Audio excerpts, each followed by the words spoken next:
Kasi dahil pag nagawa ko to, ako lang yung content creator na makakagawa nun. Layo yun, no? Pero sa tingin mo yan, ayaw naman, no?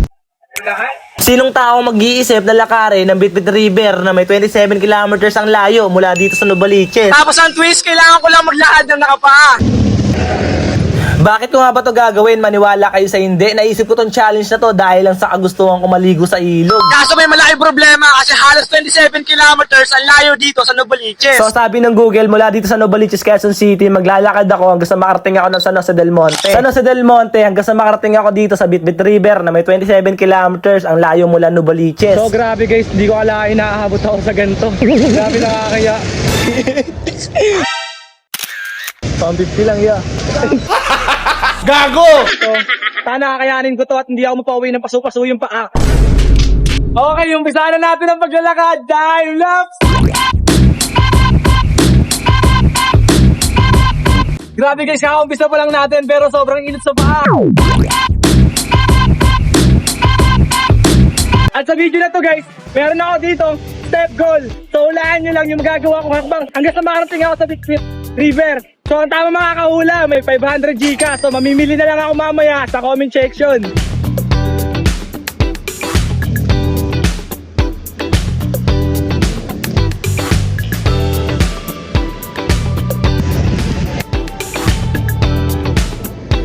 Grabe. Nakapag-decision ako, napapawin ko na muna ako mag-washing. Hirapan siya guys, sobrang init. Kasi lalakarin ko 27 kilometers. Gusto niya kasi sumama para daw mag-video sa akin.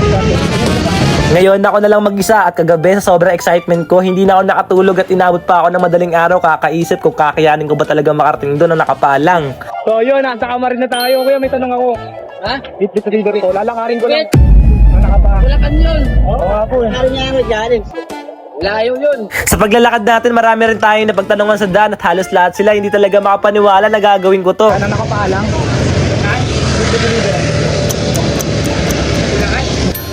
Okay.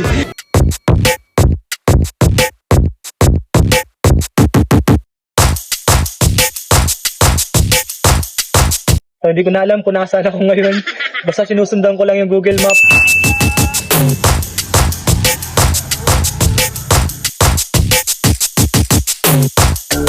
At sa mga oras na to, nagpahinga na muna ako at ngayon sigurado nagtatanong na rin kayo kung bakit kailangan ko pahirapan yung sarili ko ng ganito nang dahil lang sa gusto ko maligo sa ilog. Gusto ko kasing malaman kung hanggang saan nga lang ba ang hangganan ko. O kakayanin ko bang makarating doon na nakapaalang. So, hanap muna tayo ng mga kainan. Gutom na ako. So, ngayon guys, sa Barangay San Manuel na ako. Barangay San Manuel, kaya muna tayo dito ng siomai rice. So guys, katatapos na natin kumain. So, time lapse na natin to. So, nasira yung holder ko. Putol.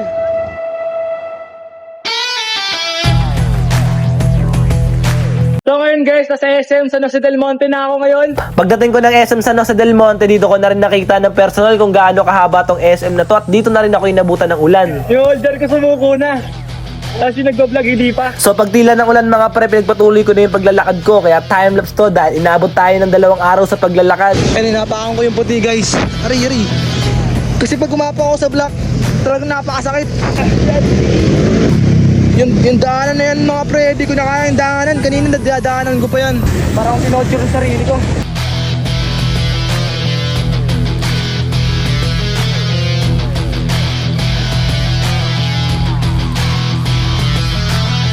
Guys, time check. Alas 4 na ng hapon, mag-alas 5 na. So, pakiramdam ko, parang mapupunit yung paa ko. Ayun yung pakiramdam na nararamdaman ko ngayon, guys. Ayoko na ito rito. Sakit sa paa. Shit. Iwas na ako ngayon sa mga bato maliliit. Grabe yung challenge natin. Talaga na-torture ako. Yari. So dito nga mga pre, napag-desisyon na muna ako na magpalit na muna ng damit dahil sa mga oras na to sobrang dungis ko na rin talaga. Tapos yung likod ko basang-basa na rin ng pawis. Di ko na rin may tatanggi na sa mga oras na to nag-aalinlangan na ako tapusin tong challenge ko. Pero naisip ko rin na sa ganitong sitwasyon lang susuko na ako. Paano na lang kaya sa mas malaki pang pagsubok ng buhay ko. Kaya kahit masakit na ang bawat takbang, itutuloy ko pa rin to para ipakita na ang isang simpleng vlogger na tulad ko may isang salita. So ayun nga guys, mga time check, ginabi na ako. 30 na ng gabi. So ang naging plano ko nga mga pre, nagpasundo na nga lang ako dito sa kuya ko kung saan ako mismo inabutan ng gabi. At bukas mismo babalik tayo dito para dito na rin mismo umpisahan yung So paglalakad. ngayon, kasama ko na nga pala yung kapatid ko kasi medyo malapit naman na. Time check, ano oras na eh?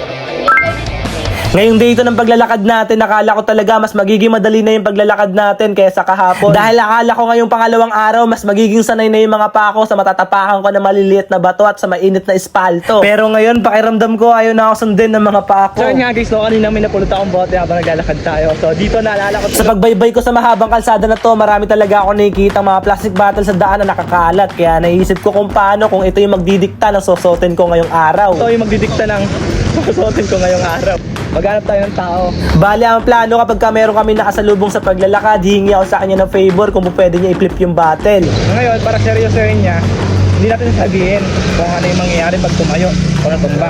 So ganito, pag tumayo to guys, itong bote na to, palalaki susuotin ko. Pag humiga naman, pambabae. Ayun, yo, pwede ako makingin to. At eto nga guys, daanan namin si kuya na nagtitinda rito. Kaya sa kanya na nga rin kami humingi ng favor kung pwede niya nga i-flip yung bottle. At sa mga oras na to, parang tumigil yung mundo ko.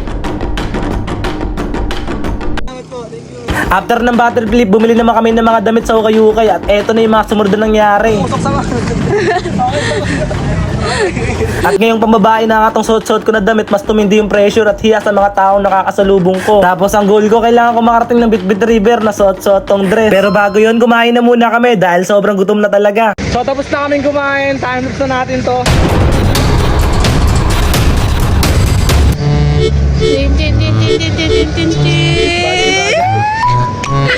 Nasa Norsagaray na kami. Okay guys, nandito na kami sa Norsagaray. Nakapasok na kami sa laundry nila. So, babakbakin na natin to para makarating na tayo ng Bitbit River at nakaligo na. Sobrang init, grabe. Pakita mo naman kung gaano katarik yung araw. So, time lapse na natin. Let's go!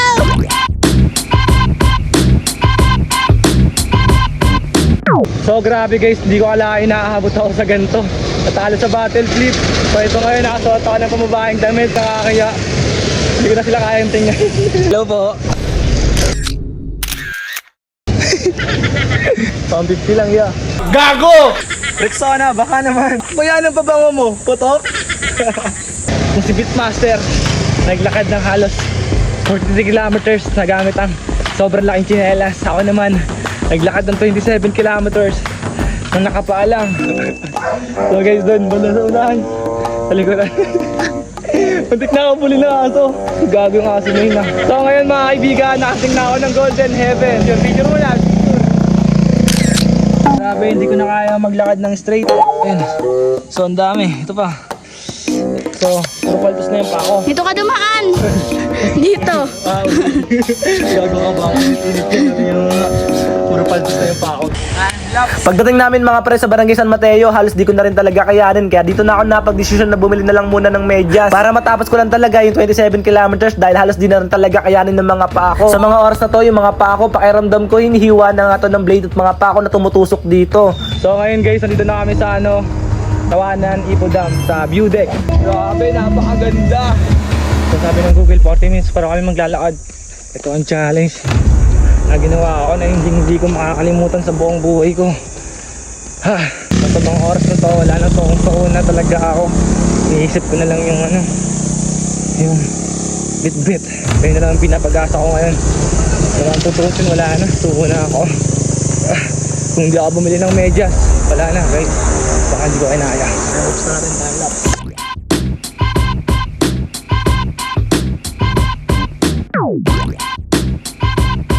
So yung mga kaibigan, konting days na lang, makarating na tayo ng Bitbit. Konting-konti na lang. Bitbit, parating na kami dyan, may maliligong magaganda.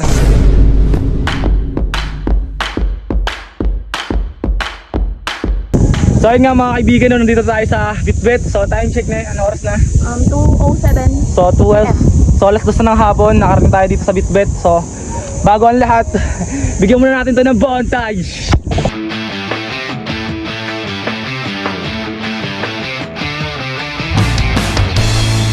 So pagdating namin dito mga pre, nagpahinga na nga muna kami tapos nagbihis na rin ako at kumain at pagkatapos